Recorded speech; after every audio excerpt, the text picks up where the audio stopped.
going on, guys? This is Parker with Backyard Barn Finds. We're actually back here at the Camaro that we were able to pick up last week at the garage sale. We're waiting on the rollback driver to come up the hill here, and we'll check it out.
All right, so we got the car home. We're gonna unload the trailer and kind of take a look at everything.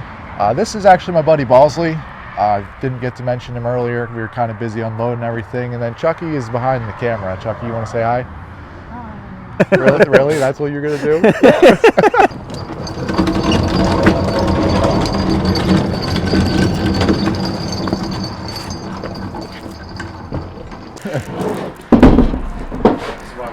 There's no way. Oh my goodness, that's the whole freaking block.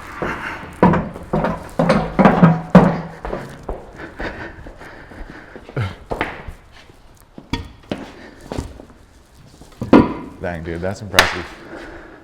Hold on, I want to see if is this the one with the keys in it, or where's the one with the keys in it? Does that go to the trunk? It does. I like how there's a punched out nickel in the key ring. Here, let's see that. You probably shot that with a 22. Little lucky nickel right there, huh? But yes, what does it say on it? Cal's Garage. Oh, Carlisle. Okay. Yes, it is the key. Circle key for the trunk, of course. Voila. Awesome. I love it when it works out like that, you know? Got the taillights. That way I don't have to go through the back of the car here and get all this stuff mixed up, but cool. I'm gonna take this. If I can get it out of here, Jesus. There we go. Are they original? No. Nope. They don't say GM. If they were original, they'd say GM on them, but they don't, so they're remakes. This is the gauge cluster that came out of the Super Sport car. The reason we know that, of course, is because it has the wood panel here for the deluxe interior, and it was also ordered with a clock. There would have been a clock that went in here. However, if you had a lesser Camaro, it would have looked like this. You can see that this has the actual plate still in it. This one's not removable. You can't remove this one. So this car would have been a floor shift car also. If it was a column shift car, like that column over there that we took a look at, it would have park, reverse, neutral, drive right here. But this car had probably a 4-speed or an automatic on the floor. Okay, so we'll take a look at the good parts now, of course. Again, another steering column here. This car, I was able to get the front clip on it here within the past day. Get the radiator support on, just trying to, just kind of put it back together as best as I possibly can. And just see exactly what all I'm gonna need and where to go from there. This clip's not original to this car. This car would have had disc brakes on it, being a Super Sport.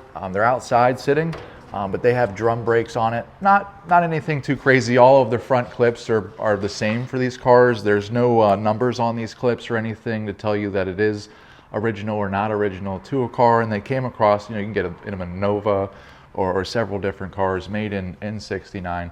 But what's really cool is that I got these two engine blocks with it, and I was able to run the numbers on it. This one's actually an HW. It says it right here on the front pad. And this would be a Corvette, a 1969 Corvette 350, 350 horsepower motor. Now I thought originally might have been the correct motor for this car, but this car, being a Super Sport, would have only had 300 horsepower. So that's how we know that this motor is not correct, even though it is the right year. This motor right here, I'm gonna have to do a little more research on. The pad on this is completely, it's like they resurfaced the block here and definitely wiped away all the motors on the numbers on it. Nothing too crazy, still small block, still good piece. However, I want to show you guys something that I have not ever seen on a 69 Camaro in person, and that would be the interior for this car. This car does have houndstooth interior, and for those that are not familiar with houndstooth interior, it kind of has like this cool white checkered pattern. You could get it in different colors, of course, but this car came with a fold-down rear seat. Now, this is not a factory fold-down rear seat car, and I'll tell you why. Because it has the hooks right here to hang the back seat on. If this was a fold-down rear seat car, these hooks would not be here, and it would also have a bracket that runs along the bottom here. So this seat's not original to this car, although the front of the car on the tag says it was a cow, or says it was a houndstooth car. So I have not seen a fold-down houndstooth interior car in person. If you've seen something like that, you know, I've seen fold-down seat cars, but just not houndstooth. Okay, so I was able to get 2 rear ends with this car, actually. This is the second one. I'm assuming that this one didn't go in the car. We'll see here in just a moment. But on the front of these 12-bolt rear ends, there's a bunch of numbers that are right here. And this one says B, and then it says T right here. And what that tells me is that it was a 300, or excuse me. What that tells me is that it was a 355 posi traction unit. So both wheels spun on this one. However, it does have the date code. See, none of the numbers on here are going to match the serial number of the car or anything. They would just be date coded. And the date code on this car is October 26th. And this car was built in February. So I'm going to say that this car, it is possible that this rear end went in this car, but the time frame is just a little bit too far apart for me to say that it did. Now, we come back this way.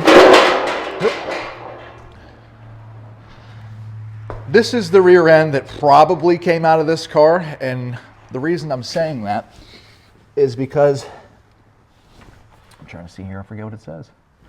Okay. So this one says BM, and what BM stands for is 331 single track. So this is a super sport car, but this rear end is not a posi unit, so only one wheel spins at a time.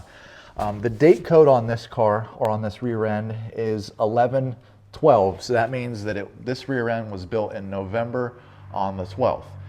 And a February car, that's still, I believe, would be within the window for this to be original to this car. And if you think so or don't think so, please, you know, leave a comment below. You could order a cow hood on a super sport car. It was pretty rare, but we'll show you that this car didn't come with a cow hood, because if it did, it would have had the wire that ran through the firewall so that you could open and close the cow induction.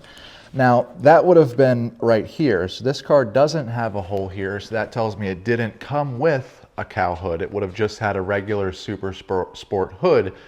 Now, on a super sport hood, the hood springs are actually a little bit tougher. The hoods weigh a little bit more. If it was a non-super sport car, it would have 26 loops in the spring, but this one has 28 because it's a super sport. I didn't show this in the last video that we did because it was inside the garage, but some people have asked me if it really was a super sport or not. Here's the plate. This one's never been messed with from the factory. This is a dual exhaust plate. So this car with the Muncie 4-speed, the dual exhaust, the RS headlights. This was a pretty desirable Camaro back in the day. Pretty much the top dog, or the best one you could get without a big block in it other than a Z28. If you guys want to learn more about 69 Camaros or just muscle cars in general, please give us a like, follow, or comment on this video, whatever you feel comfortable with. Again, my name is Parker with Backyard Barn Finds, and have a great day.